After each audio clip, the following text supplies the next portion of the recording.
Fil-Belt, il-Fondazzjoni Rise twetta inizjattiva oħra fil-proċess ta' riabilitazzjoni tal-priġunieri li jkunu qed jiskontaw is-sentenzi tagħhom bl-iskop li dawn ikunu integrati mill-ġdid fis-soċjetà.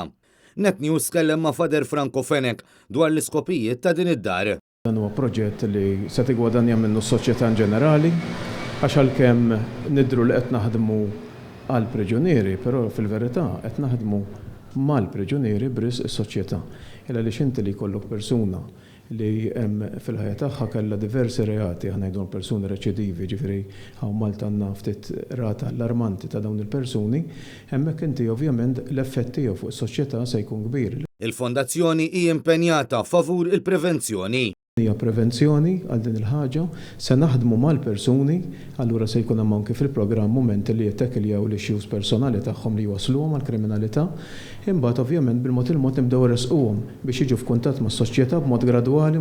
Wieħed mill-iskopijiet tal-Fondazzjoni u li permezz ta' din id-dar il-priġunieri jkunu bdew il-proċess ta' integrazzjoni mill-ġdid fis-soċjetà qabel tispiċċa s-sentenza.